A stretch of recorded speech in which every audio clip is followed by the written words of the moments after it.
Michael Artsis is back live here at the Monday Night Football Party put on by Brewer Sports International and the Jack Brewer Foundation at jackbrewerfoundation.org. Tonight, we're raising money and awareness for Susan G. Komen's Foundation for Breast Cancer Research and Awareness, and that is komen.org. We're broadcasting live thanks to the Teradek Cube, which is encoding and streaming our signal, teradek.com, and the internet is being provided to that cube via Clearwire and the ClearSpot. This one is the ClearSpot Apollo. You got to check it out. Mobile internet wherever you need it. I'm Michael Artsis here at the Samsung Experience in the Time Warner Center. Joining us, the beautiful Jessica Dykstra. She's a model. First of all, I'm a sports fan. I don't know if you know anything about the 1986 New York Mets. Any relation to Lenny Dykstra? You get that a lot, right? Yes, I do. I'm sure we're a distant relation, but we're not close. Not close. So you don't call him up and ask to see the World Series ring he sold at a pawn shop? I should. I should find a way. You know what? Lenny, call me because I used your name a couple times. No. You did, huh? What, get into bars or clubs? Or yes, I used to tell people he was my uncle in school. I would say it'd get me out of trouble. But ever offer up like, oh yeah, I'll get you an autographed baseball, I promise? I'm sure I did. I probably should more. Really? Being in New York, I get it a lot. Wait, so where did you grow up? I grew up in Miami. Okay, and in Miami, you told the teachers, hey, my uncle is a Major League Baseball player. I would have people ask me, and I would always say, yeah, that's my uncle, but, you know, he lives somewhere else now. Of course, he's playing baseball. Right, I had no clue. That's amazing. And did that actually work, getting you into, like, wherever you wanted to go or getting you a passing grade or something? You know what? When he had a good reputation, yeah. Now it doesn't work so well. Now people kind of look at me crazy. I'm like, okay, maybe I should stop. You know, we're doing live on Friday, the 25th anniversary celebration for the 1986 Mets World Series championship team, and he was on that team. Will he be there? I don't know. There are 15 players that are going to be there, maybe more. He might be there. I can tell you Darryl Strawberry will be there, and that's about it. I don't have the full roster. I know for a fact Darryl Strawberry will be there. Good chance Doc Gooden will be there. Good chance. Friday where? Friday in Douglaston at Strawberry's Grill at his restaurant, Darryl Strawberry's restaurant. Okay, nice. That's nice. You might have to come. If you I'm do, gonna have to come and if you do, I'm his niece. That's what you should do. You should show up wearing a Dykstra jersey. Tell him you're his long-lost niece. He'll be happy. Right. You know you have a model walking around here, and I've been your niece this whole time. Well, if you come and he's there, I will introduce you. Well, thank you. Did you ever get to watch him play? No. I'm 23. That's before my time. What would be interesting, though, is if you did like a modeling shoot with him, since you're a model, like for a magazine cover or something. That would be awesome. Sports Illustrated. Or if it was like totally random, you showed up one day and they're like, yeah, Lenny's going to do this photo shoot with you. I would do it in a heartbeat. So what have you been modeling? What have you been doing lately model-wise? I'm in the Axe commercial. We just shot that out in California. It's airing. It's on TBS, I believe. Those look like they're actually pretty hard to shoot. Seriously, I mean, I have a production background. We do high-end video production at Artsis Media in addition to video journalism. And those seem like they're difficult. A lot of effects, a lot of trick photography. Am I correct? Yes and no. Mine wasn't that bad. I was on top of my co-star. My co-host, and I saw you thinking about what to say because you were thinking about the moment again, and I said, I'll help her out here. It's great because I was on top of him. It's an office scene, and this is family entertainment, by the way. I'm kidding. It's a late night party. Come on. Right. It was an office scene, and he smelled really bad, so I ran from him. Did he really smell bad? No. But after he got... This is behind the scenes, folks. We're taking you behind the scenes of the Axe commercial. So he did not smell bad. It's an act. So you're a good actress. But... And you were on top of it. The last scene of it, he gets his Axe spray, and we're in his office, and I had to dive on top of him, and I had a little skirt on. So be on the lookout for those back shots. Did they tape it down? What do they do? What, my skirt? No, your shirt. No, they moved angles. They moved angles. Yeah, they had to move the camera a little bit. And this guy probably liked this, I imagine. Oh, he loved it. He still wants to date me. and you're no way? No, I don't. Are you dating anybody? No. So why would you say no to the Axe guy? He gets a lot of airplay. You know what? I try to focus on my career, and dating your star. Right. Yeah, not the best thing. Not best for your image. That's a good move. So you're on top of him in the commercial.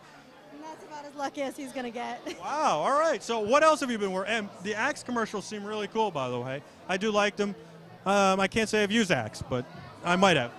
I shoot for BB. Okay. I also shoot for Fredericks of Hollywood, which is a lingerie company. I did a lot. I used to get their catalog when I was a kid. The Fredericks. I'm just kidding. Oh, you'll have to check them out. They're awesome. Like, I love it because I still get to be sexy. So it's like 1 week I'll shoot for Kohl's, and Kohl's is a department store, and you're playing like the mother. I know who calls it. What Kohl's? And then the next week I'm like in sexy lingerie, like. It's pretty funny. Awesome. Yeah. So you're playing a mom at 23. Yes. For the right price. For the right price. I don't know who she's talking to, whether it's the advertisers or somebody else entirely. No, but so what's the difference between, I mean, how do you like get into the mindset of, okay, this is Kohl's or this is Fredericks of Hollywood? You know what? It's hard. It's definitely a challenge to go to, you have to be chameleon-like. I know people think that's a joke, by the way, but, you know, in doing broadcasting, there are different times where you have to do different things with your voice, with your attitude. You know, a guy dies, you have to be very somber. The team wins a championship, you have to be very upbeat. So people think that that's easy, and it's not. So what you're saying is the truth, and I didn't mean to interrupt you there, but I like the way you said that you have to be a chameleon. Yeah, I mean, it always helps me to study a little bit about what I'm modeling before I show up. The shoots that they don't give us much preparation are the ones that are more tricky for me, because you show up one day and it's like, oh, we want you to be a punk rocker today, and you're like, you know, for a commercial, and you're like. So I imagine then you've never been to a punk rock concert. No, never. Okay, interesting. How did you start in modeling? Grew up in Miami? Did somebody notice you at the mall, or what was it? Come on, is that really the true story? I was tanning topless on South Beach. I hope you were over 18. Yes, okay. Yes. I was 18. I was tanning my boobs, and an agent came up to me. You had to think this guy's now trying to hit on you. Well, I totally didn't believe him. He said, I'm the director at Elite Model Management, and I'd like for you to come. You're like, my uncle's Lenny Dykstra. Right, yeah, exactly. So I kind of blew him off, and then I went and Googled him. And he gave me his card. I went and Googled him. I'm like, wow, this guy's he's legit. So I walked in with no pictures or anything, and they took it from there. It's definitely not what I thought it would be. Wow. And so here's a serious question. Did they ever tell you not to eat, to get thinner, or anything like that? Yes, you have to be very, very strong. Everybody has their own outlook on what perfect is. Yeah. And you have to be very strong inside to be able to handle it, because yes, they will look at you and say, your hair's the wrong color, or you need to lose weight, or. I was on a photo shoot the other day doing a behind-the-scenes video for Page 6 for the New York Post. It was with Ali Lohan, coming out in December, and she's Lindsay Lohan's sister. And I was shocked because I've been on several sets before, and she was eating during the video. And everybody says she's so thin, she's starving herself and all this. But interestingly enough, she was eating on the set. Do you eat on the set? I've never seen that before. Oh, yes, I have to. I lose it in my eyes if I don't eat. But I spend, for every time I eat wrong, I do at least an hour in the gym every single day. Do you ever get tired of trying to be so thin? You know, I'm blessed enough to have a fast metabolism, but it's definitely hard being critiqued every single day. And when the way you look affects your paycheck, it affects your morale. I got to imagine it's very, very hard, especially mentally. But do you ever say, like, there are beautiful women who aren't, super thin? Oh, you know what? I'm actually more attracted to women that are curvy. I don't like the beanpole. And I'm hopefully trying to start changing the way people look at things and showing, women, we can embrace our curves and still be beautiful. I hope you do, because I see those tides starting to change a little in general. And I think it's important because beauty comes in many shapes and sizes. And what bothers me most, and what people don't realize, is that if they see you in a magazine, and I hate to say this, but you've been photoshopped. And people don't realize that. Yes, definitely. And you see all these models, and they've been photoshopped. And what they used to do, and they still do it, but they don't do it as much, is a girl who they thought was a little bit thicker, they'll shave off half of her thigh. And then little girls see this. But I love the tummy tuck, I have to say. But they see this. The girls will see this and think they have to be that thin when the girl that they're looking at isn't that thin. Or they will fix the face when when you're 30 or 40 years old, your face isn't going to be as smooth as it is now. It's just a fact. And so they Photoshop that, and the girls think I have to be like that, or women think I have to be like that, and then they feel bad and they go get plastic surgery because they're not. And it's a fantasy. It's not reality. It is not. My agent told me, if you tweak a little bit along the way, you'll never have to do major surgery. And I looked at her, I'm like, I'm 23. Are you really telling me to get Botox? And she was serious. Have you done it? No. Good I'm for so scared of needles. Don't do it. I'm too scared. I think I commend what you're doing. I commend that you're standing up for this, and you should. And I like that. Look, you're skinny. You don't need to lose any weight, and you're not a curvier woman. But you're saying, look, that's good. Beauty comes in many different shapes and sizes. It's not only what I am.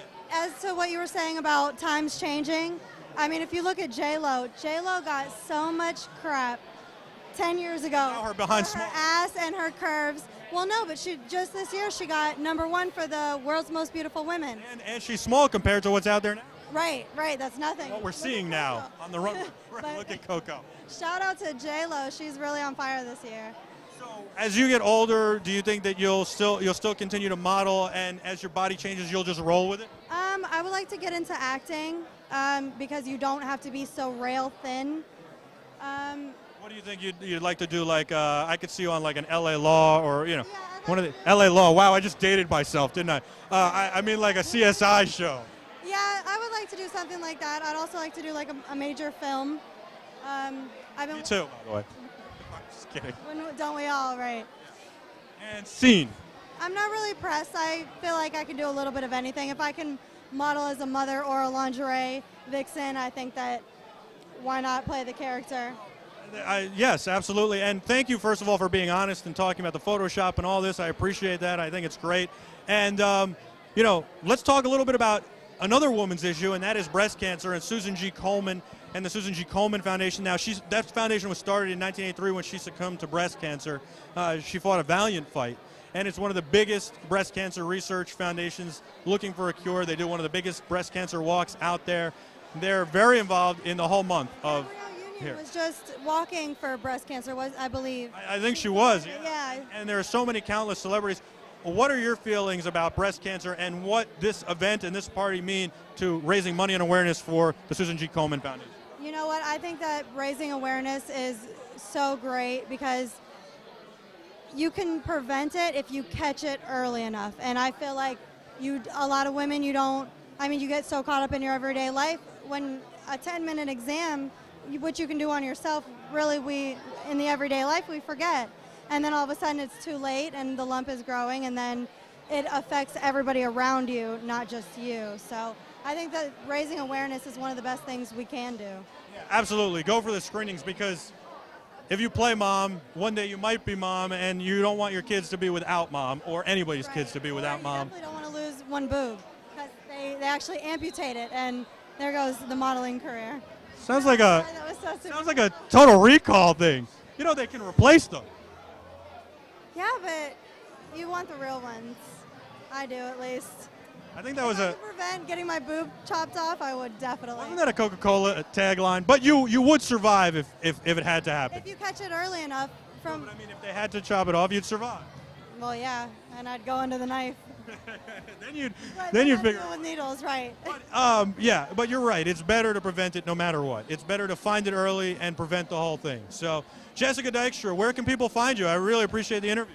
You can find me on Twitter at Jess Dykstra1. I think we're Twitter friends, by the way, or whatever. Really? Yeah, I think so. After Raheem Brock's NFL draft party. Yes. So I'll do a shout out on Twitter. So give it again.